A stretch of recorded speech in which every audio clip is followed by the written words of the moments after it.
Let's talk fascinating deck building decisions made by MHA top cutters, this time for our Oceanic RLE that just took place, where 38 players participated in Swiss rounds today and top cut to a final 8 that will play off tomorrow. For each list, we're going to be looking at a card that was a surprising inclusion, and then a card that was a surprising exclusion, and then we will review why the player made that decision, and then we'll just also look at the player's deck list and look at some other interesting things that we can find. I'll just be going in order of first place to 8th place by placing in Swiss. So the Swiss champion was Good Mirio Togata, and in this list we were 4Xing this card Unrivaled Combatant, a card not seen in the Mirio list that topped last week in the webcam RLE, and it was running 0 copies of Lost in Thought. Let's review why. We have 35 foundations, with only 10 of which being 2 diffs or 3 diffs. So we are playing 25 out of 35 foundations as spam foundations, being very, very aggressive. We want to have a strong build on turn 1. And then we are also seeing this Lemillion of the Big Three at a 3x. And Unrivaled Combatant is going to allow us to flip, change the zone. It's going to get, so, we can, if we're playing Hardened Jab, for example, we could give it a speed with Lemillion, flip, make it a high, give it a speed. Now that it's a high, give it a damage. Mirio, make it a low, give it 2 damage. Now that it's a low, give it a damage. So now we've added +2 speed, +4 damage, and we've made it a low. Seems very, very strong. Also, this list was running 2 BMI Buster, but was not doing it in place of Back Alley Haymaker. We still have the 4X Back Alley Haymaker. The attack that's surprisingly excluded from this list is Valiant Assault, being replaced by BMI Buster. So both of them draw 2 cards, but BMI Buster will also build you 2 cards at the cost of the 2 momentum. In second place, we also had Good Mirio Togata, and this list was not running a single copy of Hardened Jab. In its place, we were running the 1 high block Phantom Punch. And the main benefit of Phantom Punch over Hardened Jab is that it gets +2 speed when the zone gets changed, and it has stun 1. So it's effectively 6 speed instead of the 3 speed Hardened Jab, and we can see how that played in to this Mirio strategy, because we are also playing 3x Setup Strike, which is 6 speed basically on face, with another 3 speed if you discard a momentum. So this is a Mirio that is not ignoring speed by any measure. We are going all out into it. We're also running this First Impressions card, so if they block our first attack, our next attack gets 3 speed, which I assume would be a Texas Smash. So if you started with the Setup Strike and flipped to First Impressions and they blocked it, now your Texas Smash is coming in with 10 speed, which seems pretty good. And we got the 4X Back Alley Haymaker for the stun, along with the stun of the Phantom Punch. So this is a Mirio that is not relying wholly on changing the zone to get attacks through. We are also going all out on speed. One interesting card here I saw was Effortless Movement. This card honestly was just a huge surprise to me. You get the twice per turn, sometimes it will go off. You sometimes get to draw a card, but it's not as often as passing the torch.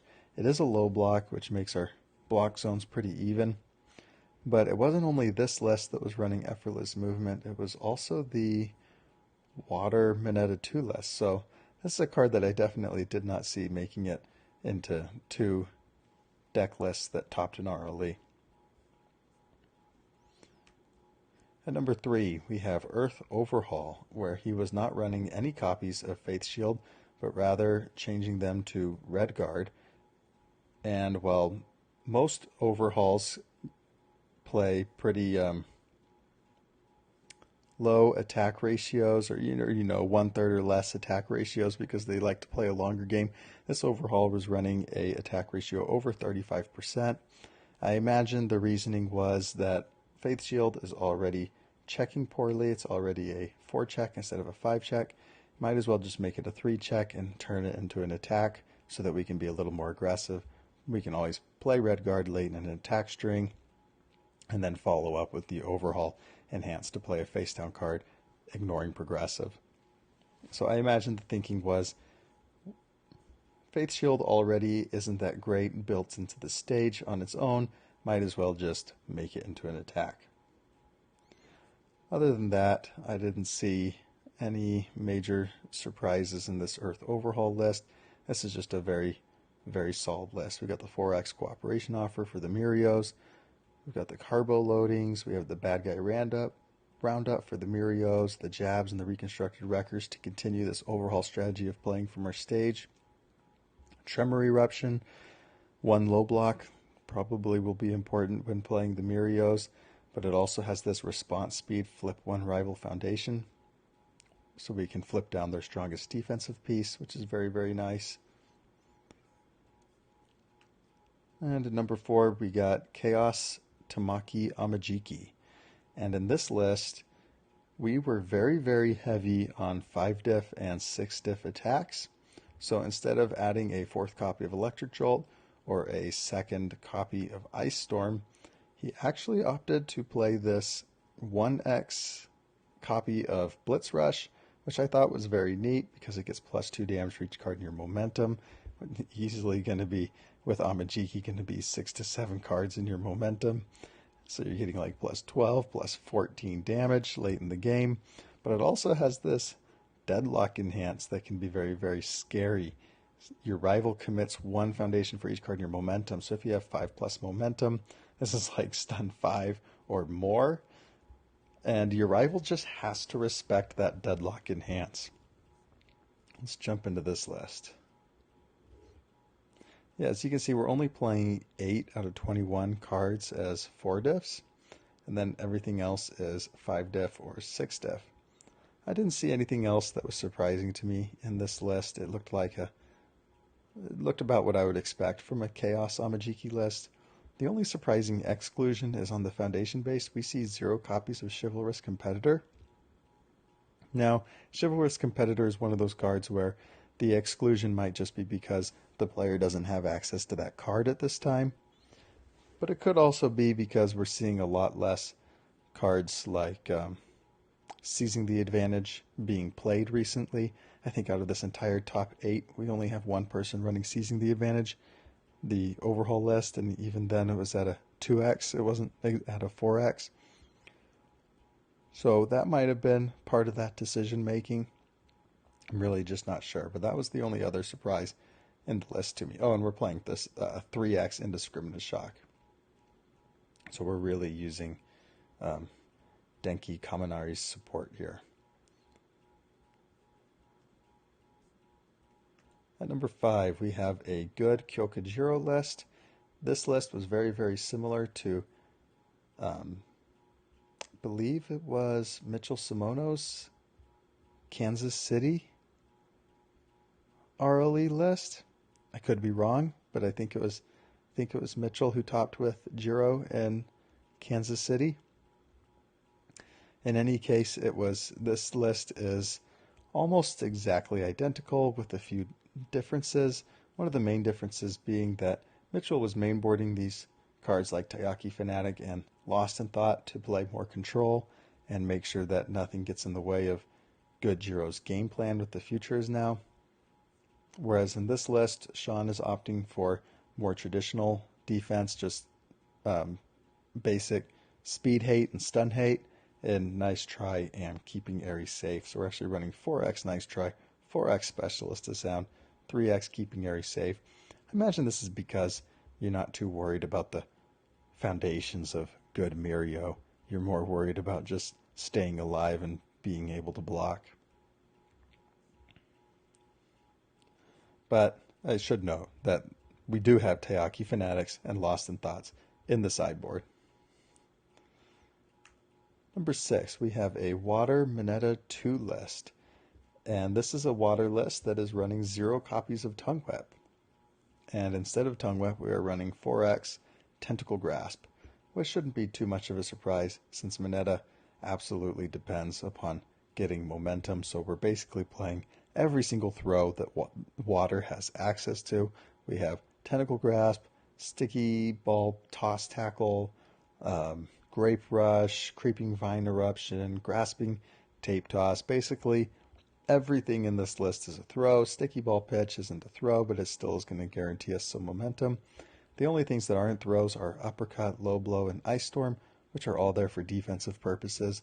These two as breaker blocks and cheerful uppercut to stuff their card pool even more on top of what Mineta already does on face. This does lead us to have this funny situation where we have 54 mid blocks in an 87 card list, but this is somewhat overcome by having 4 copies of tape, 4 copies of wall cling, 4 copies of faith shield. Number 7, we have Evil Nomu. So recently we've seen Earth Nomus topping regionals, and we've also seen a lot of Death Nomus using the echo attack that Nomu gets access to alongside dual needle lunge to get to the momentum right away and potentially get this like 30 damage turn 2 off. I can't remember the name of the echo attack, but Evil Nomu is a list that we really haven't seen Nomu on, so this has been very, very interesting. And we weren't even running any copies of Relentless Barrage. We were also not running any copies of Vile Seizing, both of which I would immediately think would be huge in an Evil Nomu list. Vile Seizing for the card draw, Relentless Barrage for the attack recursion. But instead, we were running 3x Slashing Whirlwind. So we were just going for this, I suppose in Nomu, you give it the extra 4 damage, so it's a 5 mid for 8 no matter what. But then if you have 2 momentum, it's now a 5 mid for 18. That to me feels very, very greedy, but this is a list that calls itself Unga Bunga, and we are here to be greedy and to do big damage attacks, I suppose. But this was just very, very interesting to me, this also double blade slash. I have not seen this card very often. 5 mid for 3, but Nomu kind of makes up for that low damage by making it a 5 mid for 8, and then it basically gets +1 speed, plus stun 1, and it can give your next attack stun 1. So it's basically like 7 speed that can make your next give +1 speed to your next attack as well. So very interesting. You know, we're not doing anything to where we're trying to like draw cards like crazy in this list. We're just doing fast attacks, you know, like Knife Slice is a 5 low, Double Blade Slash is this 5 that's really a 7, Piercing Needle can be 6 speed, Tongue Whip is stuffing the card pool. So we're playing this more honest game of trying to get attacks through speed, but we're playing an honest 5-handers game. We're not being like the Earth list where you're trying to play tons of attacks despite being a 5-hander. I also thought it was interesting that we see this, we also have Evil Gaze for this further speed pump plus destroying our rival stage. I did think it was very interesting that we see Box Full of Babies here. We're seeing 2x in the main board, 2x in the side, and that's because we're siding in Mei Hatsume. I'd be very interested to know which matchups this player is switching from Nomu to Mei for. In the foundations, there wasn't too many things that I found interesting. 3x Fruit of Our Labors is odd. I imagine this is basically just for the spam low block, because on your rival's turn, remove, discard 2 cards from your card pool. Like Eraserhead gets value out of this foundation on the void symbol, but I'm not sure if that enhance is actually being used here or if we're just going for the low block.